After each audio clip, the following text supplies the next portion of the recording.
Good afternoon, students. I hope you all are fine. Students, आज हम करेंगे क्रिया। तो आइए नीचे दिए वाक्यों को पढ़ते हैं। बिल्ली दूध पीती है, सरिता सो रही है, बारिश हो रही है। इन वाक्यों में पीती है, सो रही है, हो रही है, ये क्या है? क्रिया। ठीक है। और बिल्ली, सरिता, बारिश, इनके द्वारा ये क्रिया हो रही है। तो क्रिया का मतलब क्या होता है? जिन शब्दों से किसी कार्य के करने या होने का बोध हो उन्हें क्रिया कहते हैं। वाक्यों में क्रिया शब्दों का रूप कर्ता के लिंग और वचन के आधार पर बदलता है, यानी कि क्रिया पर लिंग और वचन का प्रभाव पड़ता है। जैसे कि इन वाक्यों को पढ़े। लड़का पढ़ रहा है, लड़की पढ़ रही है, बकरा घास खा रहा है, बकरी घास खा रही है। अब इन वाक्यों में पढ़ रहा है, पढ़ रही है, खा रहा है, ये पढ़ रहा और खा रहा पुल्लिंग है, पढ़ रही और खा रही स्त्रीलिंग है। तो इस तरह पुल्लिंग और स्त्रीलिंग का इन क्रिया शब्दों पर प्रभाव पड़ता है। इनके आधार पर ये शब्द चेंज होते हैं। अब क्रिया पर वचन का प्रभाव। वाक्यों को पढ़ते हैं। लड़का पढ़ रहा है, लड़के पढ़ रहे हैं, बकरी घास खा रही है, बकरियां घास खा रही हैं।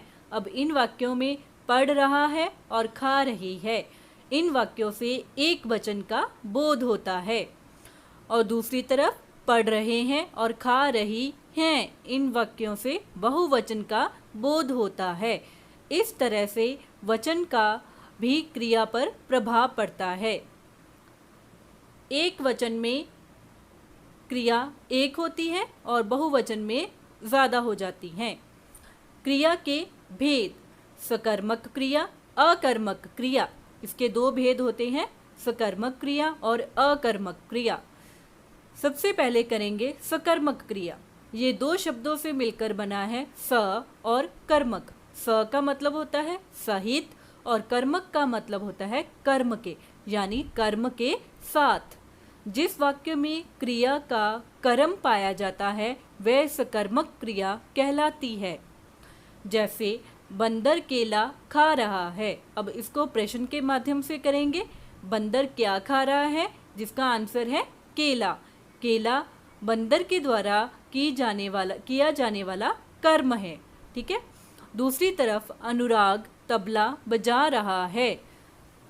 अनुराग क्या बजा रहा है? जिसका आंसर है तबला, यानी कि अनुराग का कर्म क्या है कि वो तबला बजा रहा है। कर्म यानी कि काम। ठीक है। तो क्रिया का कर्म इन वाक्यों में है, तो ये कौन सी क्रिया हुई? सकर्मक क्रिया। अब हम करेंगे अकर्मक क्रिया।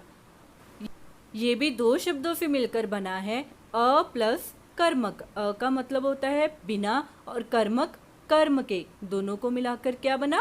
कर्म के बिना। जिस वाक्य में क्रिया का कर्म नहीं पाया जाता वह अकर्मक क्रिया कहलाती है।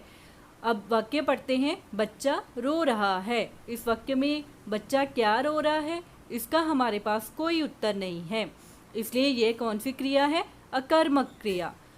जोकर हंस रहा है। जोकर क्या हंस रहा है? इस वाक्य का भी कोई उत्तर नहीं है, इसमें कोई कर्म नहीं है, इसलिए ये अकर्मक क्रिया है। सो स्टूडेंट्स, आपको सकर्मक और अकर्मक क्रिया के बारे में पता चल गया होगा। Thank you for watching video.